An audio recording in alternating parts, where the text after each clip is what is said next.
அனைவருக்கும் அன்பான வணக்கங்கள். இது மகா பெரியவா ஆன்மீகம் யூடியூப் சேனல். 31/8/2025 ஆவணி மாத ஞாயிற்றுக்கிழமையில் ராதாஷ்டமி. கிருஷ்ணருக்கு பல மனைவியர் இருந்தாலும் அவர் திருமணம் செய்து கொள்ளாத ராதையே அவரிடம் அதிக உரிமை பெற்றுள்ளார். மற்ற பெண்களுக்கு கிடைக்காத பாக்கியம் அவளுக்கு மட்டும் உண்டு. காரணம், கிருஷ்ணர் ராதையின் பெயரால் ராதாகிருஷ்ணன் என்று அழைக்கப்படுகிறார். மற்றவர்களுக்கு இல்லாத சிறப்பு இது. ராதை மகாலட்சுமியின் மறுவடிவம்.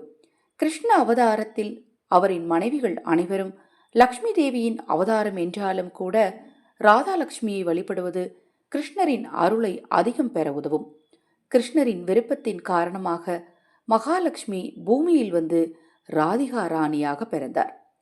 மன்னர் விருக்ஷபானு ராவல் கிராமத்தில் யமுனையில் குளிக்கும்போது அழகிய உருவத்துடன் கூடிய ஒரு குழந்தை தாமரை மலர் மீது இருப்பதை கண்டார்.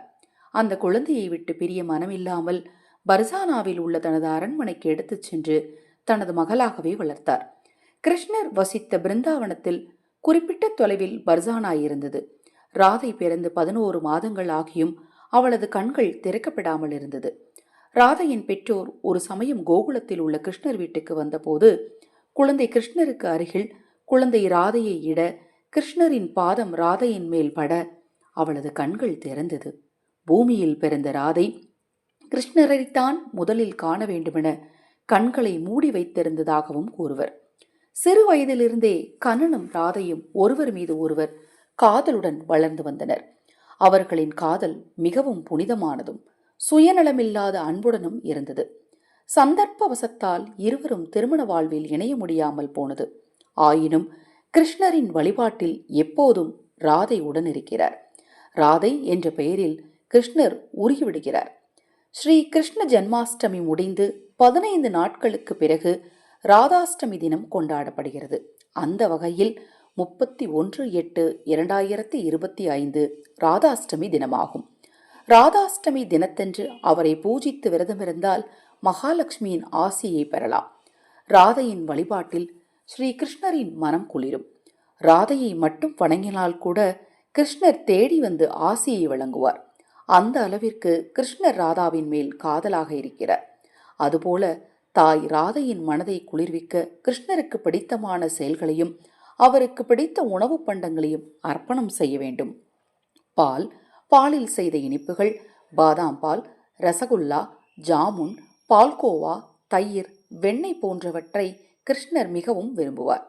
கிருஷ்ணரின் விருப்பம்தான் ராதையின் விருப்பம். ராதையை நினைத்து ராதே ராதே என்று கூறி வணங்குங்கள். ராதாவை வழிபடும் இடத்திற்கு கண்ணன் தேடி வருவான். இனிமையான திருமண வாழ்க்கை ராதாவை வழிபட்டால் நிச்சயம் கிடைக்கும். மகாலட்சுமி தாயாரின் வடிவமாக இருப்பதால் ராதா செல்வத்தின் அதிபதியாக உள்ளார். இதனால் தம்மை வழிபடும் பக்தர்களுக்கு செல்வச் செழிப்பையும் வழங்குவார்.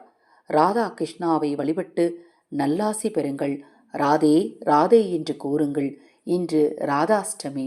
உங்களால் முடிந்த அளவிற்கு ஆதரவற்றவர்களுக்கு உணவளியுங்கள், பசுக்களுக்கு உணவளியுங்கள்.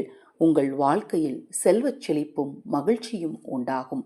இதுபோன்ற எண்ணற்ற விஷயங்களை, ஆன்மீக தகவல்களை தெரிந்து கொள்ள நம்ம சேனலை சப்ஸ்கிரைப் பண்ணிக்கோங்க. ஆன்மீக கதைகள், புராண கதைகளை தெரிந்து கொள்ள நம்முடைய எப்பிக் டாக்ஸ் தமிழ் சேனலை சப்ஸ்கிரைப் பண்ணிக்கோங்க. அந்த சேனல் லிங்க் இந்த ஆடியோக்கு கீழே டிஸ்கிரிப்ஷன் பாக்ஸில் கொடுத்துருக்கேன்.